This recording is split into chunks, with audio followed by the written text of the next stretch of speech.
Let's see. I think I've got to be, I have to record this, so I just want to make sure it's started. Welcome everyone. Thank you so much for tuning in. My name is Christina. I'm a volunteer regional coordinator for She Jumps here in New York. I'm here with Bethany and Katie, who are really excited to share with you their story. So I wanted us to get started. I've just got a few housekeeping items to go over. I don't know if everyone here has heard of She Jumps before, but She Jumps is a nonprofit organization. It's all over the United States, and the main mission is to increase the participation of women and girls in the outdoors. I found She Jumps a couple years ago. I signed up to do a downhill mountain bike event. I signed up by myself because I just really wanted to learn how to do it. And I met so many amazing women, and I'm really fortunate that I'm part of this community. And my hope is that I can share that with some of you. I know we've all probably been on Zoom for the past year, but just in case, this event is going to be recorded. So I just want to let you know that, and we're doing that so that you are able to go back and rewatch it. Also for any attendees who couldn't make it tonight. There's going to be a Q&A session at the end. So please make sure that you're putting your questions in the Q&A section instead of the chat. It'll just help us keep a little bit more organized, and we will go back to it. If you have a question for one of the presenters, make sure you put, their name next to it so we know who you're asking specifically.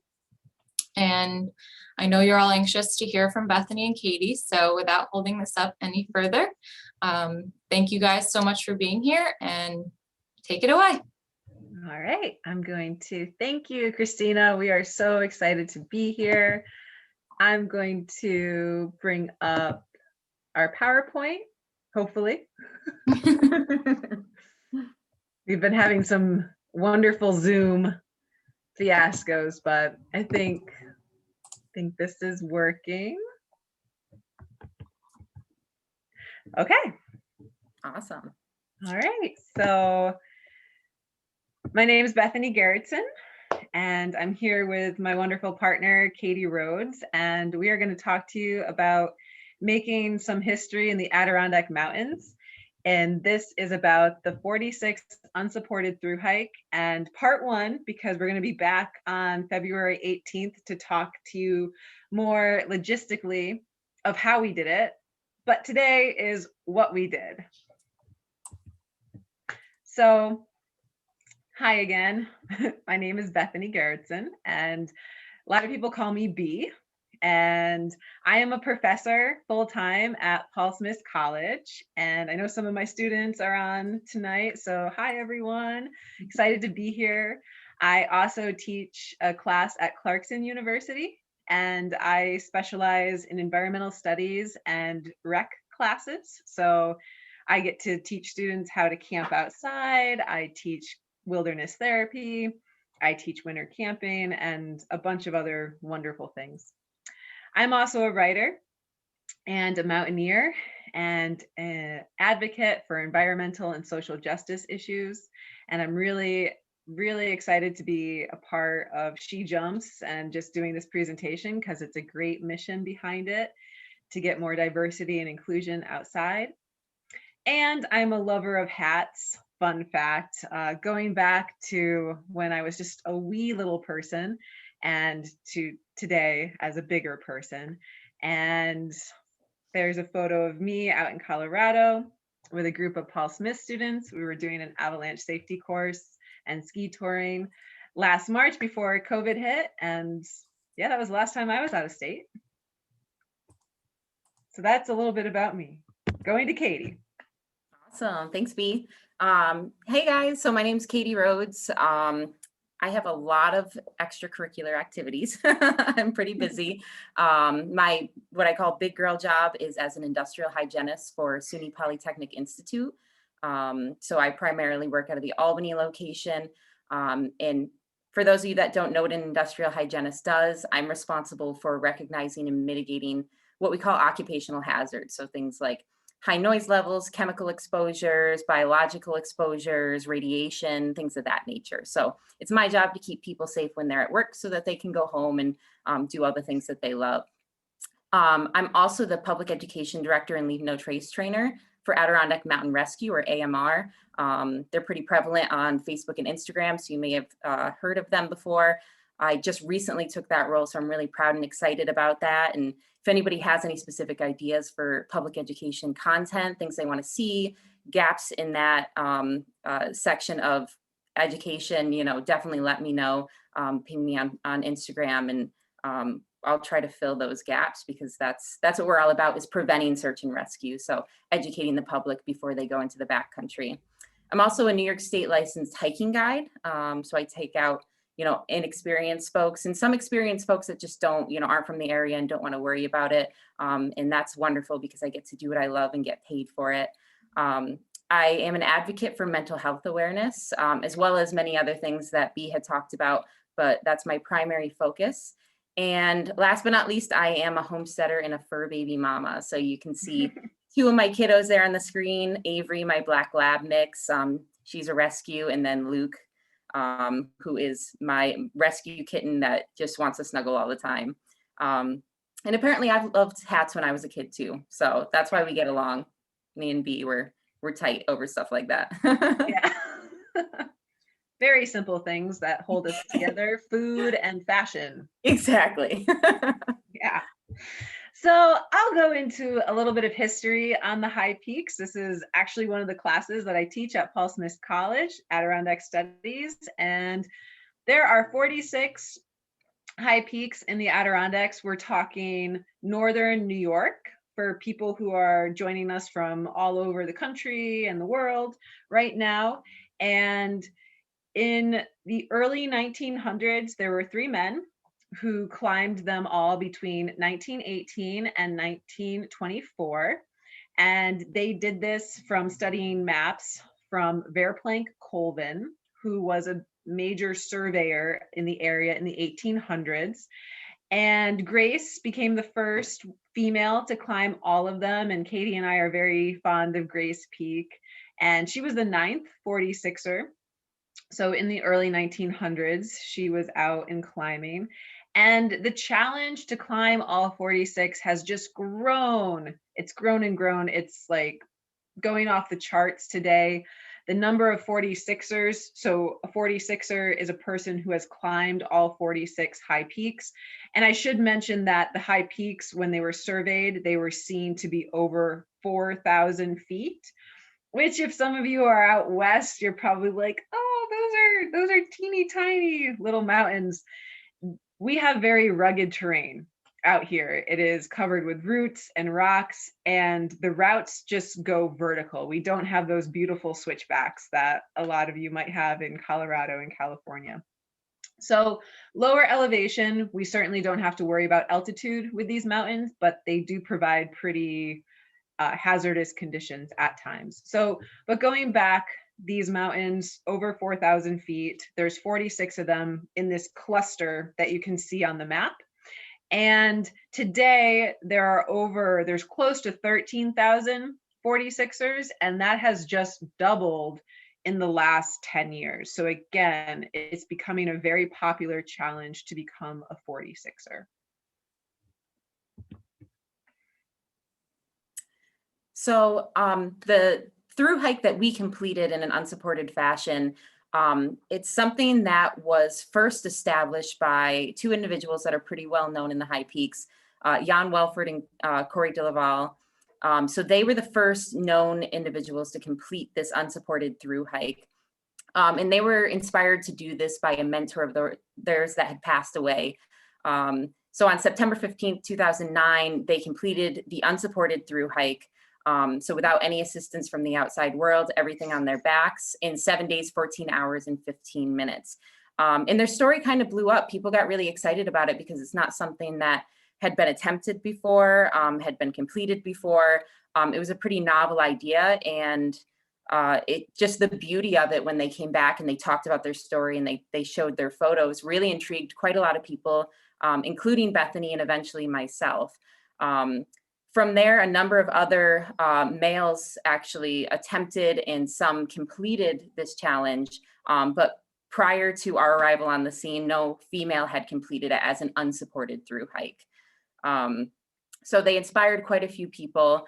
The most recent established unsupported through hike fastest known time, or FKT, is being held currently from June of this year. 3 individuals, cousins, completed it in just over 6 days. And one thing I just want to share for folks out there that might have some self-doubt about completing major challenges is, I remember when I saw the news story of these 3 individuals that, you know, had completed it in June of 2020. And I was sitting on my couch and I was looking at this news article and I said to myself, that's amazing. I could never do that. And within 3 months, we did it. So, you know, don't doubt yourself, was kind of the lesson for me in that one, to go so 360. All right, so what is it that we did? What are we talking about? This unsupported through hike of the 46 high peaks. So we began our journey at Corey's trailhead, and we'll get into more detail about how our days broke down. But what we did, we hiked 183 miles with 65,000 feet of elevation gain. That's averaging about 26 miles or a marathon a day. And we did it in 7 days, 4 hours, 50 minutes. And we did it in an unsupported fashion, which makes it more of a rarity to do because we received no assistance from the outside. So no car rides, no food resupplies. When we were planning our trip, we had to think about every piece of gear we were going to bring, every calorie we were going to consume, everything that might go wrong, what our backup plan was, or really just extraction points if we had an emergency scenario and had to get out of the backcountry, because we were completely self-reliant. And the idea of an unsupported through hike came to me in 2009 when Corey and Jan did it. And I was a recent college graduate from Paul Smith College at the time. And I was really searching for direction in my life. I was overcoming a bit of a pretty challenging senior year. And that's when I found the high peaks, and they did it that year. And I heard about it and I was like, you know what? That is something that I would love to do. So I was thinking about it since 2009, really. So one of the other really awesome things that we're super proud of that came from this through hike completion is the fact that we climbed for suicide prevention. So there is an organization called the American Foundation for Suicide Prevention, AFSP. And every year in September, they host an event that's a week long called 46 Climbs. And it originated in the high peaks, but is now a worldwide event. And essentially the concept is that you commit to climbing or walking or running a certain trail or mountain or set of mountains. And you ask folks to donate towards your effort. And then those donations go back to AFSP, and they use that in order to supply resources and education associated with mental health and suicide prevention. So for me, this was a really big deal because in 2011, I actually lost my brother. You can see some dorky pictures of us there together. He did take his own life after a long battle with a severe neurological condition and depression. So this, really touched home for me, and the fact that it was called 46 Climbs and what they were all about, and it fell right in the time frame when we wanted to be out on the trails. Everything just lined up perfectly, and we decided to go ahead and use our attempt as a way to raise funds for this organization.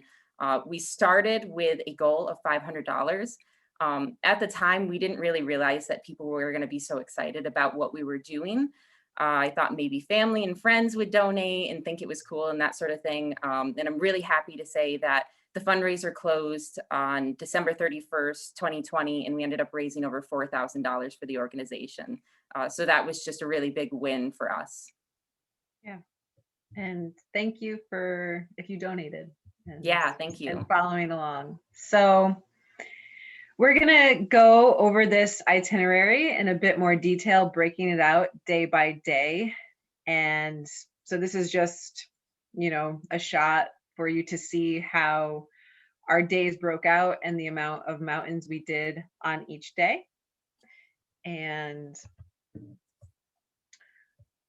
we did have a video to share, but because of time and just because of time, we're going to move forward from that. So but it's going to want to play. Okay, there we go. All right.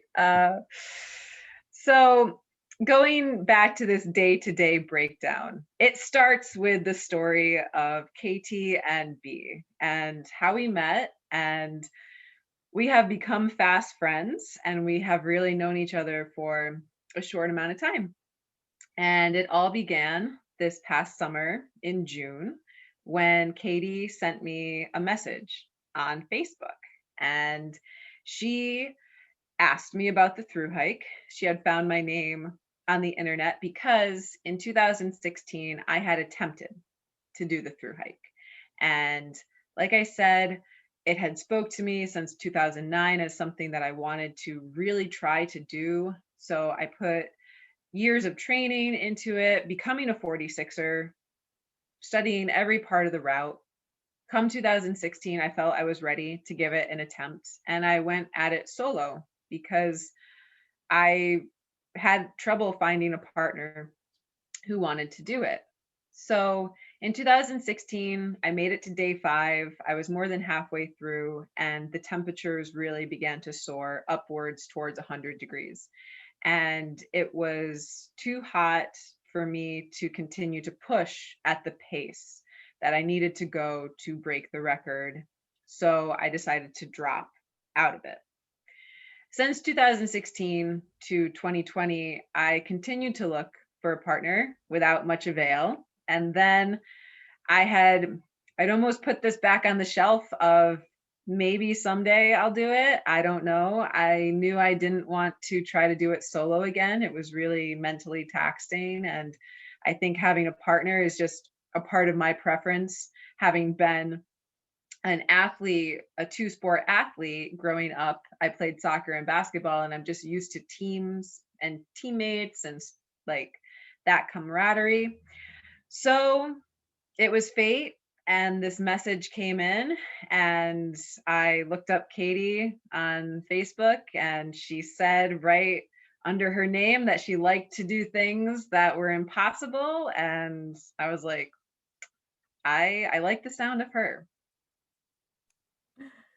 Yeah, it's great too, because, a lot of folks will say to us, oh, you must have hiked together for years before this. And when we tell them that, we met we started messaging in June, and we actually met in August for the first time, people are a little bit blown away. But, when a partnership works, it works.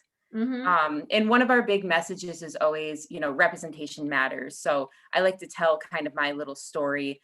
I'm a bit of a poster child for representation matters, because the reason that I actually reached out to Bethany in the first place in June is because I kind of, just started thinking about how cool would it be to do a Thru-Hike of the 46. I could never do it very quickly, but, it would be a really neat thing to do.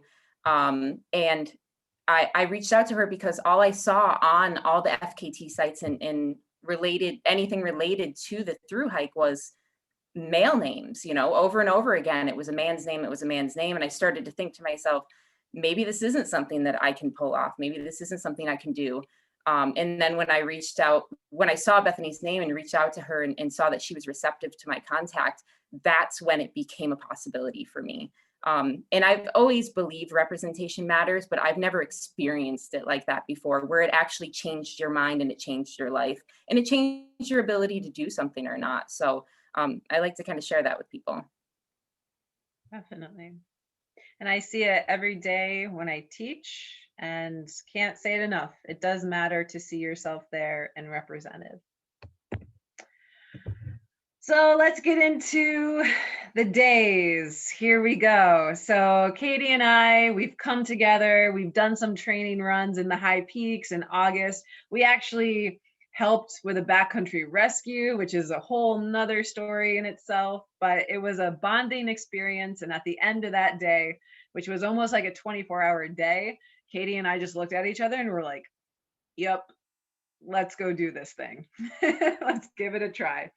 So we put a lot of detail and planning into this, and that's what we'll cover in our second series, going over pretty much the Excel sheet that we put together to make sure we had everything we needed in our packs. So the through hike begins at Corey's Road, and our first mountain was Seward.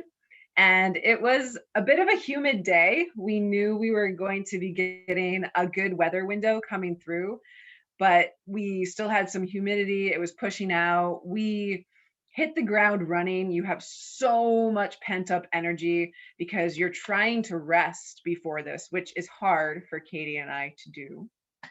And we like to be moving.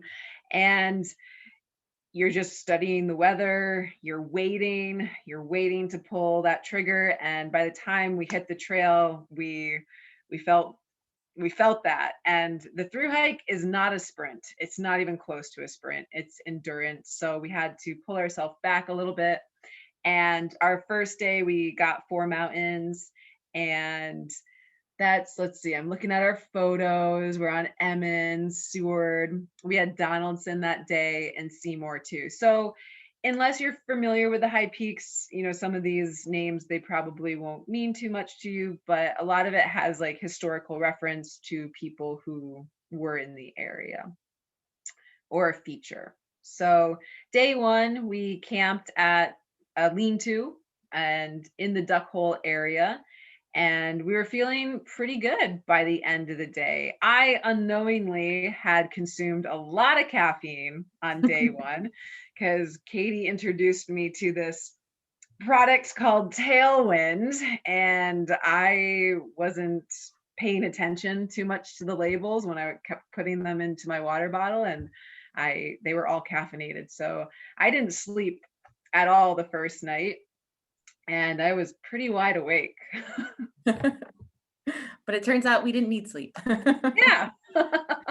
Yep. So day 2, I woke up to be fully clothed at 4 a.m., ready to run down the trail, still with caffeine coursing through her veins.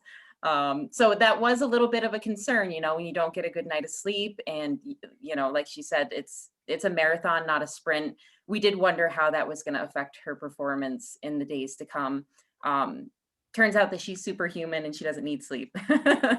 No, I'm joking, of course, but it didn't end up being too much of an issue. Luckily, we headed out in the morning and we summited Panther Mountain first in the Santanoni Range. The sun came up at our backs just as we were coming up to the summit of the mountain. And then as we came back down to the shoulder, the upper left-hand corner, you can see that photo of me looking out. That was just after sunrise. And that was a really special moment. So we got what's called a cloud inversion. And it's a somewhat rare temperature inversion event. And to me in that moment, it was just a very spiritual experience. I actually started to get a little bit emotional, like you can when you're really exerting yourself, because it was just so beautiful. I felt so connected to the mountains, and I just felt like they were kind of welcoming us to this journey. So this was a very emotional journey for us, definitely. This was also a beautiful day because not only did we get to see sunrise in such a gorgeous way with this cloud inversion, but at the end of the day, we completed the Santanoni Range. We walked over to Allen Mountain, which is kind of notorious for its high mileage. And we ended up getting sunset that you can see there as we came off Allen Mountain. And the Allen Mountain, the forest around the base of that mountain is just a really special place. Anyone that's familiar with the Adirondacks can probably tell you it has a very particular feel to it. And people have different names for that kind of feeling that you get when you're down in those woods and you're starting to ascend Allen. So, we call it the forest spirit or the mountain spirit. And as we watched the sunset on Allen, it was really special because we just felt like the mountains were telling us, you're where you're supposed to be, you're meant to be here and you're meant to be moving forward in this journey. So, we just really felt connected to the land and to the mountains, and we were feeling great day 2, Mm-hmm.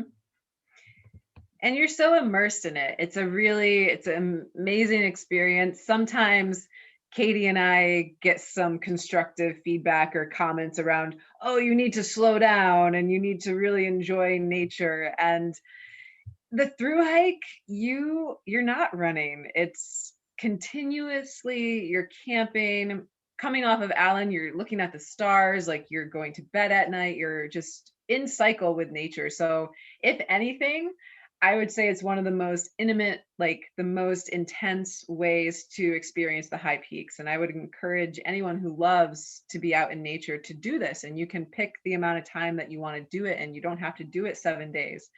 But it was beautiful to see how the mountain ranges changed from mountain ranges. So going into day 3 was huge. So day 3 was 30 plus miles and 9 high peaks. And you get up in a range, you ascend it, and then you descend. And then you do another 2, and you ascend and you descend. And then you do another 3, and you're ascending and descending. It was a huge, huge day. This was Marshall, Iroquois, Algonquin, Wright, Street, Nye, Phelps, Tabletop, and Colden. And day 3 was a real big clutch day, and we felt pretty worn out. Mentally, there were some lows, and you have to, keep going. And that's where it's really important to have partnership, because Katie picked up when I fell back, and then I picked up when she fell back. And I remember when I tried to do this in 2016 by myself, this was one of the, I really did not like this day by myself. It felt like it went on forever, and it's very physically challenging and also mentally challenging, because most of these days, it really feels like you have 3 days in one. That's the amount of time you're putting in. This day started for us at 4 a.m. and we were in our sleeping bags by 1 a.m. the next day. So it was a long haul, this one, and absolutely beautiful. When we were on top of Colden, the wind was really whipping and the stars were out, and we could see the lights of Lake Placid. And as soon as I could see those lights, I just kept thinking of Lake Placid being an Olympic village. And I just kept being reminded that this was my dream for so long. This was my gold medal. Day 4. So day 4 was what we call the storm day. So we had big plans for day 4. We anticipated waking up, heading over to Cliff and Redfield, grabbing Gray and Skylight, and then ascending up into what they call the Great Range Traverse. We made it to Marcy, and we knew when we selected this week that there was a chance that there were going to be some showers on this day. This was really the only day that we had concerns about the weather. But again, at this point, we didn't have a weather update. We were kind of disconnected from the world. And we assumed, it'll be showers. And if we have to kind of wait out those showers for a little bit, that's what we'll do.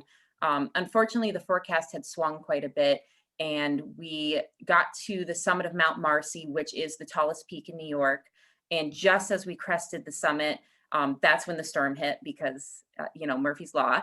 And so you can see us on the left-hand side there, kind of dealing with that. And as we were ascending, I just remember thinking to myself, the wind's whipping, the rain's coming down really hard. There's no visibility, but it's fine. Everything's fine. I'm sure it's going to slow down. I'm sure it's going to get better, which of course it did not. And so we descended Marcy, and at the junction to make the decision to either continue on the rest of the range or drop, we had that conversation, and ultimately what we decided was that we would drop down out of the range and we would seek shelter at a lean-to down at Slant Rock. And this was a really, really difficult decision for us because at this point we were on pace to take the overall record. So, I mentioned earlier the fastest known time, or FKT. This is a concept and a website that tracks all of the major efforts associated with running and hiking, things of that nature, and who does them first, who does them fast.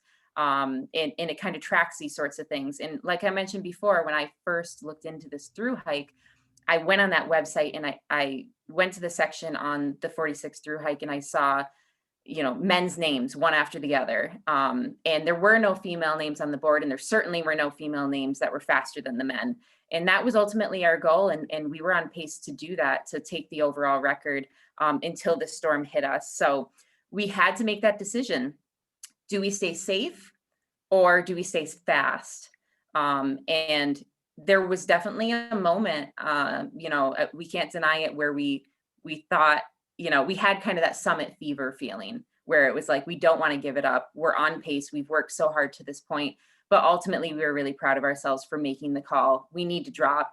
We need to give up the overall record, and we need to stay safe, because at this point in the journey, what you have your full pack on your back, and you're moving over some pretty treacherous terrain, arguably the most treacherous terrain in the Adirondack High Peaks.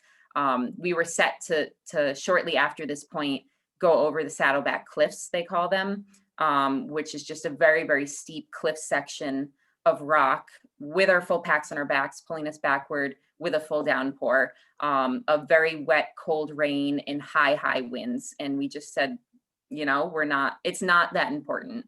No record is worth our safety or potentially a rescue. And so we sheltered at the lean-to, and we took stock of our food, and we made adjustments knowing we were going to be out for an extra day. And, we just tried to get our head back in the game. Yeah. And it was hard, not going to lie. I come from a background of being very competitive, and my mother was my basketball coach, and I just grew up from a young age of being told that I could do whatever I put my mind to, especially athletically. And when I was a little kid, I was a stocky little kid. I was the biggest on the playground for a while. And so just grew up with this confidence of, I'm going to beat you. And I liked that. So when we picked up on day 5, I really started to drop a bit mentally and not be so engaged in it anymore, because we weren't going to get the overall record. And I was talking to Katie about this, and I was like, listen, I think maybe this is a good first run for us. We can come back next year and we can just really knock it out of the park. And she just paused, and she just said to me, well, I'm going to finish it, and we have to finish it, and we need to finish it. And it's important that we get our names on the board. And as soon as she said that, it clicked, and I said, yes, we can still finish this. And it's important that women see women on that board. So day 5 started cloudy and a little rainy, and we still had a lot of gear to dry out, and we were going into our coldest night. So that's another thing that was happening the day before, is my gear was getting pretty soaked. And we'll talk about that more in the gear section, because Katie did a little trick that I did not do. And she put everything in a garbage bag, which is a great trick.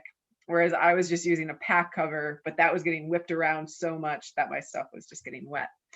Regardless, we were going into a night that was about 30 degrees, and it was important that all my sleeping stuff dried out. So we were really lucky.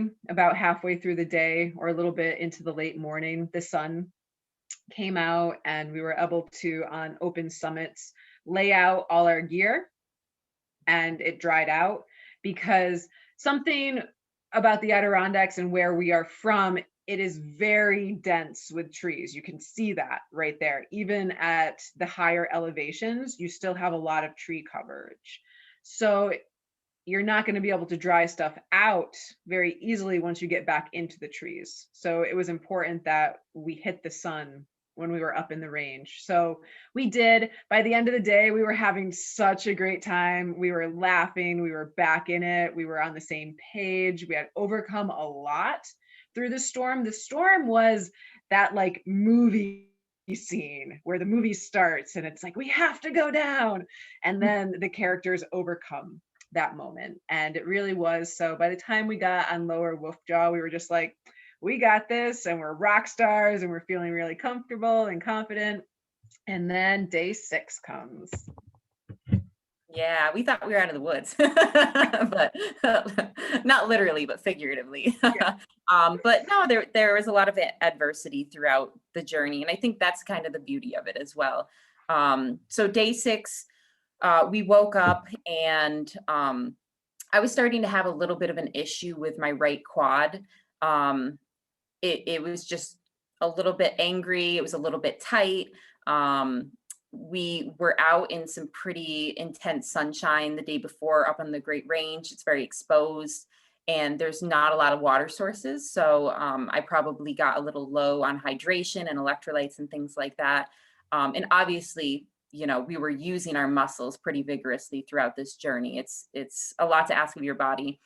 So we started out for the day and I figured I'll just shake it off. And as we were ascending our second mountain, so we headed up Colvin and then Blake Peak, which is kind of known as a bit of a desolate slog that most people only do if they're looking to complete the 46. And it's one of those peaks that's known for like really dragging you down mentally. And that's right when my quad decided that it was just going to knot up completely. And it was to the point where I actually couldn't really bend my leg anymore because it was so painful. So I kind of hobbled down to the base of Colvin and Blake from that out and back. And before we continued on, you know, I was trying to just hobble through the situation and you know, B sat me down and she was like, look, we have a long way to go. We were getting ready to go into a bushwhack at this point. You know, I'm concerned about you. I'm concerned about if we're going to be able to make this work with the situation that's going on with your muscle. And you know, it was all very logical and I wasn't having any of it. Because at this point in the journey, I was just so committed to it. I was so committed to completing it. I knew I could complete it, that a hiccup like that wasn't going to stop me. So I got some fluids in my body. I got some electrolytes in my body. The muscle loosened up a little bit. It did prove to be an issue throughout the rest of the journey. But ultimately I was able to kind of get past it and continue on. So we headed up, we grabbed nipple top and dial. And then from there, traditionally, the way the through hike goes, you drop into the col between those two mountains and you complete a bushwhack from the col over to the Dix Mountain Range. And that was just a beautiful experience, bushwhacking through that area. It never got too thick. I just set an azimuth on my compass and we just went and we popped out exactly where we wanted to be. So it's moments like that in the backcountry when you're deep in it, you're several days in, you know, you're tired, you're mentally worn down to some extent.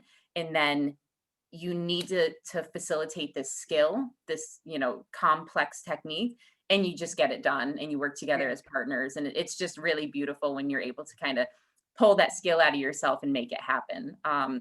So we ascended Dix and the rest of the range, and we headed across and dropped down Grace, which is one of our favorite peaks, and camped out for the night. Yeah. So, and we're almost done. We're in day 7, and I'm gonna just move us along pretty quick because we're getting close to the Q&A time right now. Yeah. So going back though to day 6 and Katie having an injury, I was really concerned about her because I didn't want her to injure herself for this record. And remember, we didn't know each other that well before going into it. So I didn't want her to have a permanent injury. And I know she's super headstrong. Day 7 was amazing. We had 5 mountains, all super spaced out, and Katie really came through and led this epic bushwhack from Big Slide to Porter, which was amazing. And once we got to the end of day 7, we laid down for 3 hours and then we got up to finish. Yep. And then we started with our long road walk across to Whiteface. So I think it's about 9 miles, 8, 9 miles of road walking. A lot of people ask us, was that the worst part of the thru hike? And the truth is, after, scrambling over rocks and, stepping around roots and everything else for 7 days, you get to the point where you go, you know what, it's not so bad to walk on a nice flat road for a little while. So it was actually a nice reprieve. We headed over to Whiteface Landing and summited from the backside of Whiteface, which is a beautiful, amazing climb, very challenging, lots of scrambling over boulders and things of that nature. From there, we headed down and we grabbed Esther Mountain, which was our final of the 46, and then finally dropped down and met up with friends and family at the Atmospheric Research Center trailhead. So 7 days, 4 hours and 50 minutes after we started, we completed our journey. Yeah. And it was really beautiful. It was beautiful to just feel it all come together. And we've been so humbled and so grateful and thankful for everything that's come after the thru hike as well. So at this time, we thank you for being with us tonight, and we are ready for your questions, and you can follow us on Instagram or Facebook, and we have our information right there. And we're happy to answer further questions. Like, we love helping people plan for the backcountry, and it's just what we do. Yeah. And just a reminder, so this is part one. We wanted to talk about what we did because we didn't want to rush through this. Part two, we are going to talk more specifically about the gear we brought and used, the food systems we use, the layering systems we use, things of that nature. If you have specific questions right now, we can definitely answer those, but we are going to go into quite a bit of detail regarding that for the next session. Yeah, we have a couple questions here. I found a couple in the chat, and then there's some coming through in the Q&A. Okay. Someone asked, did you use food caches along the way? We did not. So in an unsupported effort, you cannot have a resupply of food because that makes it supported. So we had 15 pounds of food each from the very beginning. And then as a follow-up to that, someone also asked, can you discuss your food selection? Oh, totally. Katie, you want to take that one? Yeah, so like I mentioned, we are going to go into quite a bit of detail about that in the next session, but I can kind of give a high level. One of the things that we definitely were thinking about when selecting food was calorie to weight ratio, because at the end of the day, we did have to carry absolutely everything on our backs, and we're asking a lot of our bodies. So, we need to give our bodies the fuel that it requires to continue to move forward. So it's this very fine balancing act of, you don't want to carry too much weight, but you don't want to deprive yourself of too many calories because you need to continue to move forward. And if you don't stay on pace, then you're going to run out of food, and that would be a shame on the last day, to run out of food and not be able to finish. So we focused on, very calorie dense options, things like jerky, things like tortillas with cheese, mayo packets, things of that nature.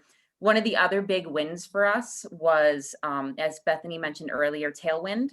If you don't drink the caffeinated version before bed, that's a huge help. And what that is it's an electrolyte calorie product. It's a powder, and you actually put it in your water. And the thing that's really nice about that is digestion takes calories, and it takes mechanical energy, and it takes thought. So if your calories are in your water, and it's about 200 calories per serving in these Tailwind packets, you're just drinking down your calories, you're getting hydrated, you're getting your electrolytes, and you're also getting extra calories in the background so that you don't have to chew as much, you don't have to digest as much. And that ended up being a huge game changer for us. And I am very happy to say that we never really dealt with hunger or cravings or anything like that. We ate our last bite of food at the base of Esther and walked off the mountain. So Yeah. That was good planning. Yep. It was amazing. And Katie's very humble, but she has a company called Toganola, and we ate a lot of her granola and granola bars. And she also dehydrates her own meals, and the ingredients come out of her garden. So Yeah. She And was we'll a talk about that win-win. in detail on the Yeah. next session. Yeah. I know, but she was a win-win of finding her. She feeds me and she knows about me if I'm fed and I'm moving, I'm happy. So I'm a pretty simple creature. If you want a hiking partner, bring them food. All right, another question here is, what is your favorite peak? Ooh, we were actually talking about this the other day because right now Katie and I are hiking all of them in the winter just as day hikes to become winter 46ers. And I told Katie we were out in the Colden area, and Colden is my favorite. It is a mountaineer mountain and it has slides and skiing and it's beautiful. So Colden is my favorite. Yeah. Yeah, I do love Colden. I would say, I think I have a different favorite depending on the season. So in the summer, Mount Haystack for me is just like a beautiful place to be with the views, and coming over Little Haystack, which is kind of the shoulder, and then up onto the main summit is just an absolutely gorgeous little traverse. So in the summer, I would say Haystack, and in the winter, it's got to be Allen. We just did Allen in winter last weekend, and we were like kids in a candy shop. Like, it was just such a beautiful experience. It was I think the second or third time that I've done Allen in the winter, and it was just magical. We had so much fun. We love the walk in. We find it just really peaceful. And then that ascent, no more red slime in winter. You don't have to deal with that in the winter. Regarding Alan, someone did ask if it's still a bushwhack. Is that? So that's an option, and teams in the before us have done it as a bushwhack. We chose not to because mentally we didn't feel it would save us that much time. So it really doesn't save too much time. It is an alternative way to do it. And when we were looking at the bushwhacks and which ones we would bushwhack as opposed to take the regular trail, we always wanted to factor in what time of day we were going to hit that. And based on when our start time and then the end of day one going into day two, it would have been in the dark. And mentally, that's just taxing to think about all day. So we went the other way. And if we were to do it again, we would follow the exact route we did. Yeah, it worked out beautifully, but it is technically a trailless peak. But there are so many 46ers now that, that herd path is very well established for the main route to get to the summit. The next question here is, what words of encouragement do you have to young women and other underrepresented audiences who may be reluctant to begin their own backcountry adventure? That's a good one. I like that Yeah, one. That is a that's good great. question. That's I great. guess so. My words of encouragement and advice would be, kind of a classic quote: "Whether you think you can or you think you can't, you're probably right." And I know that was definitely true for me.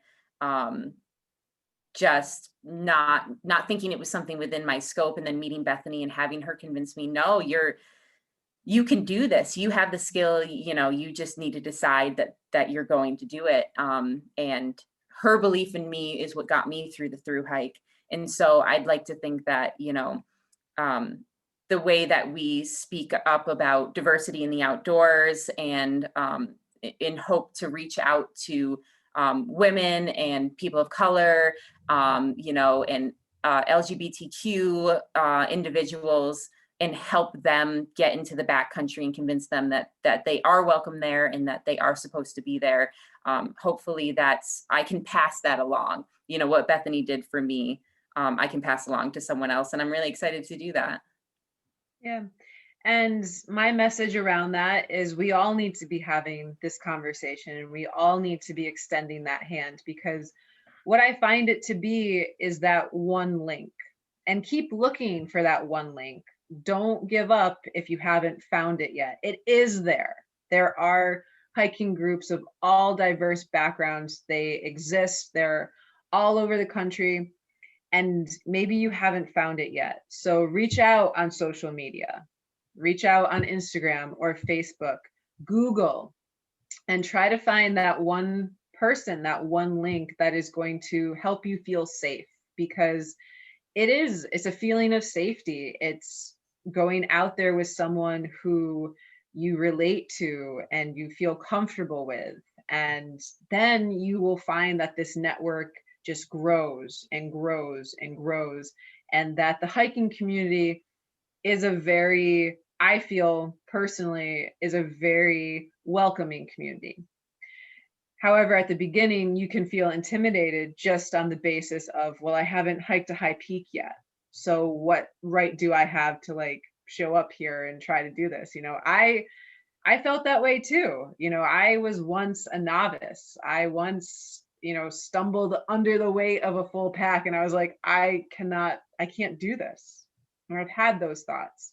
So find that ally, find that network, and keep looking. And again, reach out to us individually if you need more help in doing that.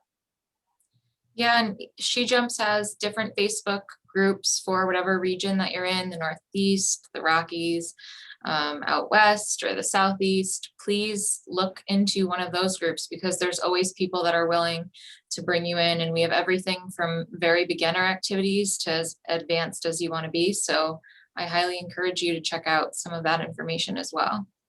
Definitely. And one more thing on that, you're never a burden.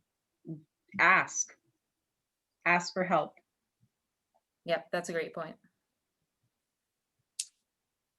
Someone asked, how heavy were your packs at the beginning? 28 pounds and 30 pounds. Yeah, and mine was heavier. Yeah, just by 2 pounds. We went very Spartan, and we went very hyper light, and half of that was food weight. And next chat, we're going to give away a lot of our tips and secrets of how we keep it so low, because a 30-pound pack for a week is not heavy. Sounds heavy to me. We didn't have any luxuries, I'll say that. Yeah. Yep. We have a question here. I think I might be able to answer this one. They asked, how did She Jumps find out about your record-setting performance? And I saw an article that featured Bethany and Katie. I believe it was in the Adirondack Explorer. And I was just super impressed, and I was blown away. And I was like, I have to meet these people. And I was like, I think that they would be a great addition to bring into the community. And I'm sure everyone else would feel the way I do. So I got in touch with them, and they were super kind and generous and offered to share their time tonight. So I'm super thankful of that. And I'm just glad that we were able to connect. Thank you. Yeah, definitely. Yeah, it's great because our missions align so much, just getting women and girls into the outdoors. And if you registered for the event and you didn't get a chance yet, She Jumps is taking donations. $4.60 is the recommended donation. Obviously, some people, there's a burden right now with the pandemic, but if you can donate and you haven't yet, I definitely encourage you to, because if you think about the things you've spent $4 on, they're probably not as important as empowering, women and girls in the outdoors. So yeah, definitely. I know I've done my donation, and I encourage everyone to do that. Thank you. Looks like this is the last question. It's from Danielle, and she says, I'm a fellow 46er. Can you talk a little bit more about your experience in the Allen Woods? Ooh. Yeah, sure. Yeah. So most people are aware that Allen is kind of known as a bit of a slog in the 46er community, because it is a long walk in. So it's a little over 18-mile round trip just for the one mountain if you're approaching from the traditional trailhead. But B and I find that approach is just a really beautiful experience. And as you kind of come in and get onto the herd path for Allen in particular, there's kind of just a feeling in those woods. And I've heard a lot of people talk about it. Some people get kind of an eerie feeling from it. Some people get a little bit spooked out. But I know for both B and I, our experience has always been just very, very spiritual in that area. And you just kind of feel like someone's there with you or something's there with you and kind of watching over you. Whether you feel it in a more ominous way or more positive way like we do, most of the people that I've talked to that have hiked to Allen can kind of affirm that there's something about Allen, there's something about those woods, there's something out there kind of with you when you're in that space. So do you have a different take on it, B?